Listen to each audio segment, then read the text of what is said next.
2001년에 개봉했었던 듄 파트 1의 후속작인 듄 파트 2가 개봉을 했습니다. 듄 하면 가장 먼저 떠오르는 게 IMAX에 최적화된 영화, 이런 이미지가 많이들 생각을 하실 것 같은데, 이번 듄 파트 2 역시도 풀타임 상영 분량이 IMAX 비율로 이제 제작이 돼가지고 웅장한 이 사막의 배경이랑 듄에서 다루고 있는 이 세계관의 거대한 구조물들이라든가 아니면은 우주선 기체들, 이런 것들의 웅장함을 너무 잘 살렸다라는 그런 생각이 듭니다. 그래서 지금부터 요 둠 파트 2를 감상하면서 느꼈던 점들을 여러분들과 나눠보도록 하겠습니다. 요 둠 파트 2가 개봉했다라고 했을 때 파트 1을 꼭 봐야 되냐, 이런 질문들을 많이 하시는 것 같습니다. 드니 빌레브 감독의 말에 따르면은 영화화가 되고 있는 요 둔 시리즈는 3부작으로 구성을 해서 영화화를 시키고 있다라고 이야기를 하는데, 큰 줄기의 하나의 이야기를 3개로 쪼개서 이제 제작을 한다라고 생각하시면 될 것 같습니다. 과거에는 반지의 제왕 같은 그런 작품들이 있을 수가 있겠죠.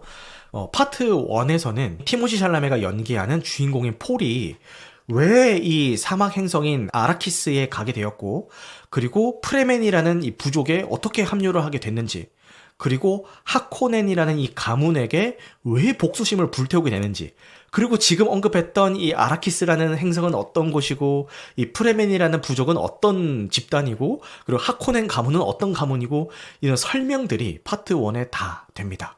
그래서 이 인물 관계, 배경 설정, 가문의 설정, 이런 설정들을 모르고 파트 2를 접한다면은 그냥 이 영상미나 사운드나 이런 것들만 즐기면서는 플레이 타임 2시간 45분을 버티기가 과연 쉬울까라는 생각이 듭니다. 그래서 파트 1은 보셔야 될 것 같다라고 말씀을 드릴 수가 있을 것 같습니다.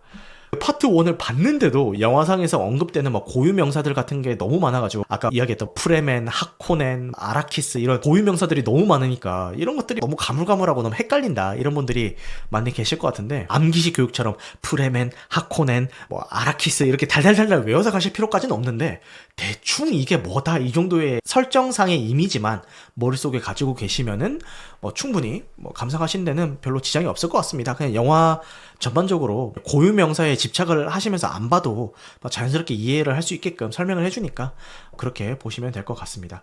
원작을 안 읽어가지고 이 이후의 이야기가 원작에서 몇 권까지 이걸 몰라요. 원작이 워낙 방대합니다. 그래서 이 듄을 영화로 먼저 접하고 이제 관심이 생겨가지고 원작을 읽어보겠다라고 해서 원작을 덜컥 샀다가 너무 방대한 분량에 이기지 못하고 완독을 못 하시는 분들이 꽤 계시더라고요. 저는 애초에 시도도 안 했지만 파트 1을 봐야 되나요? 라는 이야기를 넘어서서 원작을 읽어야 되나요? 라는 이야기도 많이 하시는데, 굳이 이런 생각이 들고 파트 1만 보시고 그래도 이해가 안 되는 그런 설정이 있다면은 그것만 따로 이렇게 검색을 해보셔도 되지 않을까, 그런 생각이 들어요. 물론 이걸 보고 나서 진짜 매니악하게 파고들고 싶어가지고 원작도 읽어야 되겠습니다 라고 하면 굳이 말리진 않겠습니다. 꼭 IMAX에서 봐야 되나요? 이 질문을 굉장히 많이 하시는 것 같아요.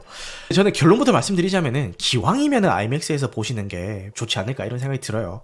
아까도 말씀드렸듯이 진짜 광활한 사막의 그 전경들, 그리고 거대 모래벌레들, 영화 컷 중에서 어떤 컷들은 애초에 그 인물을 담는 게 목적이 아닌 컷들이 있어요. 정말 이 광활한 이 자연을 좀 느껴보세요라고 하면서 사람들은 진짜 그 개미 똥구멍처럼 나오고 그 전경만 화면에 가득 담는 컷들도 많이 나오거든요. 그리고 여기 나오는 그 우주선 같은 기체들의 크기가 정말 거대해요.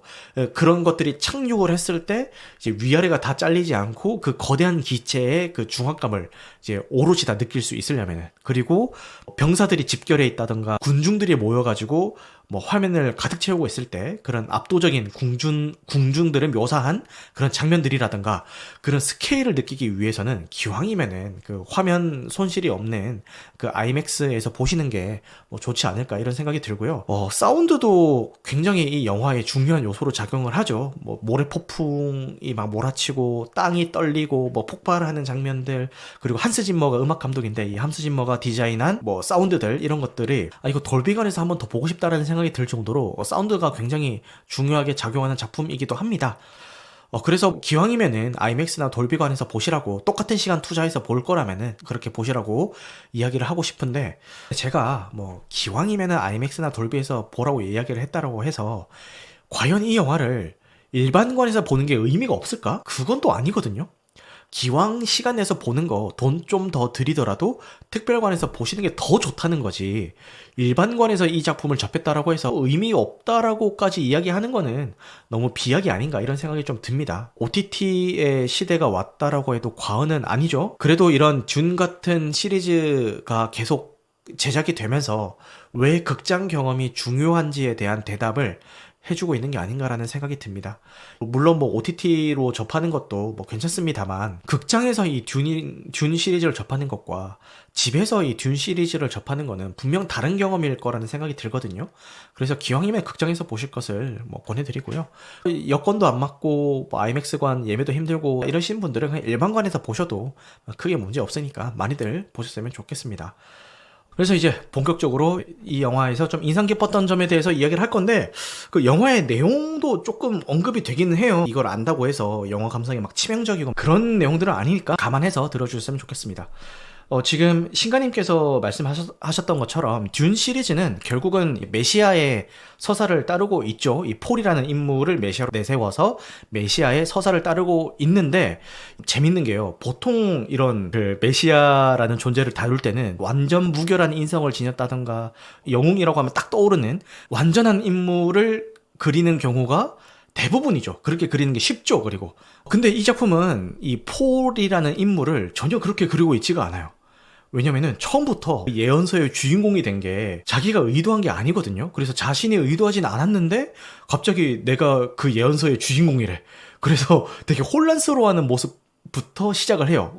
영화가 보여주는 게. 파트 1 때도 그랬고 파트 2 때도 마찬가지입니다. 굉장히 혼란스러워하는 모습들을 많이 보여줍니다. 심지어는 프레맨에 합류를 해가지고 전장에서 전투들을 벌이게 되는데 자기는 그냥 열심히 싸운 거예요. 그냥 이런 상황들이 발생해가지고 뭐 누구 도와주고 기지를 발휘해가지고 적들을 물리치고 자기는 자기 남대로 열심히 싸운 건데, 자기가 전쟁터에서 활약한 걸 가지고 그 내가 의도하지도 않은 그 예언서의 주인공이라는 이유만으로 저 양반은 미래를 보기 때문에 그 능력을 발휘해서 저렇게 잘 싸웠구나라고 하면서 사람들이 보고 싶은 대로 자기를 보고 믿고 싶은 대로 막 믿으면서 자기의 행동을 마음대로 막 해석한단 말이죠.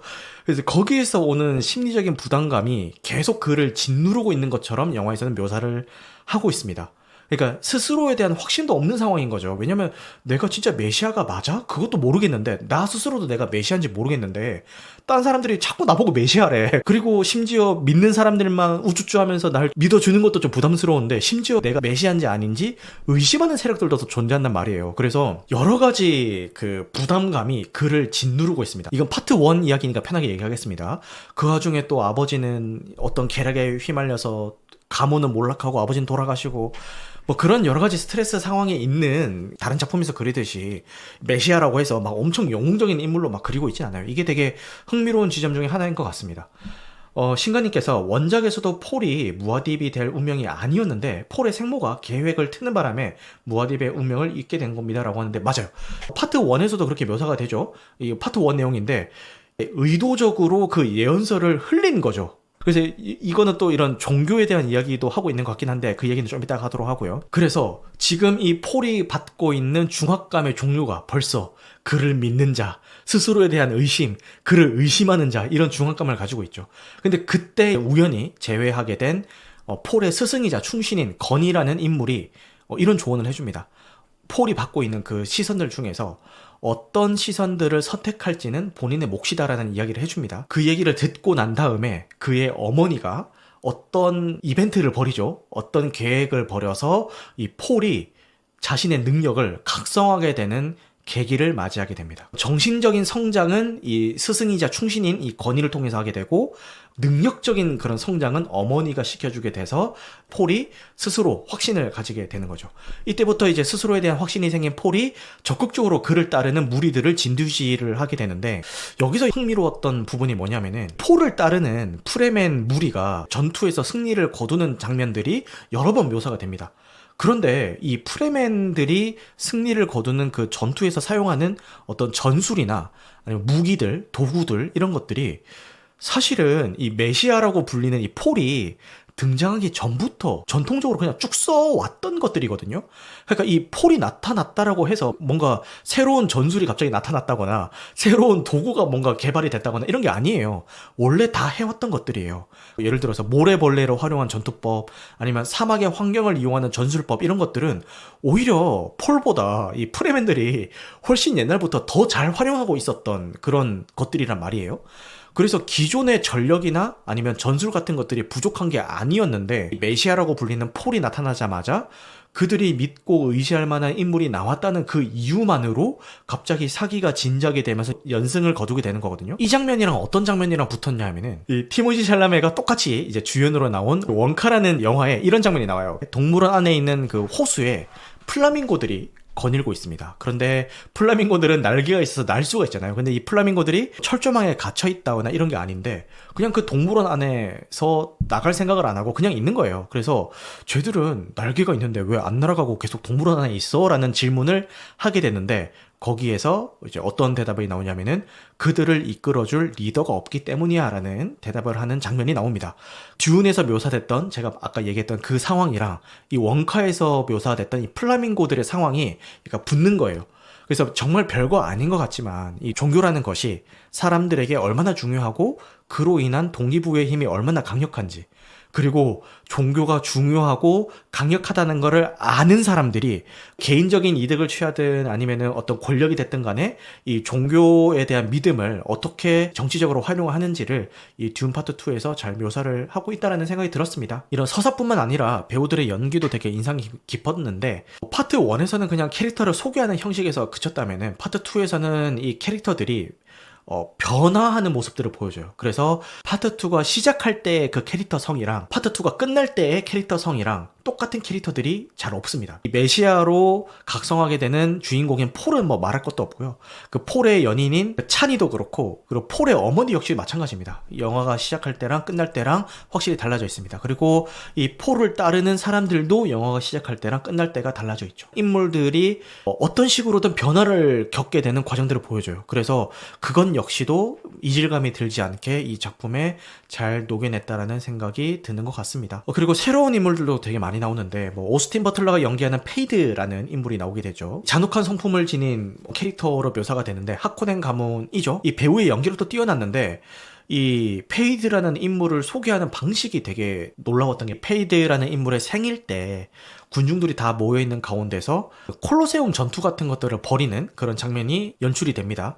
물론 그 장면에 있어서 콜로세움을 가득 채우고 있는 그 군중들을 묘사한 장면도 정말 장관이었지만, 그 장면 하나만 가지고 이 페이드라는 인물의 캐릭터성을 좀 더 관객들에게 각인시켜 준 것 같아서 캐릭터 빌드업이 굉장히 인상적인 그런 인물이었던 것 같습니다. 서사적인 측면, 캐릭터적인 측면 모두 다 만족스럽게 봤고, 사운드, 화면 이런 것들은 뭐 말할 것도 없고요. 너무 만족스럽게 이 작품을 감상을 했던 것 같습니다.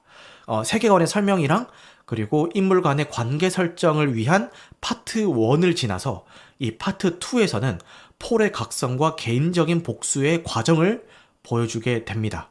그래서 원작을 읽어보지 않은 저 같은 사람의 입장에서는 이 파트 2에 깔아놓은 이야기만으로 추측을 했을 때, 원작에서는 잘 모르겠습니다만 3에서는 아마도 폴이 메시아로 완성되는 그 과정이랑 그의 그런 선택들로 인한 그 결과들을 아무래도 표현을 하게 될 것 같거든요. 파트 2에서 새롭게 등장하는 플로렌스 퓨가 연기하는 이룰란과의 삼각관계가 이 파트 3에서 어떻게 풀어가게 될지, 그리고 잠깐이었지만 파트 2에서 얼굴을 비춘 이 안냐 테일러 조이가 연기하는 폴의 동생은 이 극의 흐름에서 어떤 영향을 주게 될지, 그리고 그를 메시아로 인정하지 않는 무리들과 어떤 대립관계가 펼쳐지게 될지, 그리고 폴의 꿈에 계속 디스토피아적인 미래들이 그려지는데 그 미래는 과연 어떻게 실현이 될지, 그런 것들이 파트 3에 정리가 되면서 이 대다던의 막을 내리게 될 것 같습니다. 파트 3 같은 경우는 2027년을 공개를 목표로 제작하고 있다는 인터뷰가 있었던 것 같은데, 파트 3 역시도 기대를 해보도록 하겠습니다.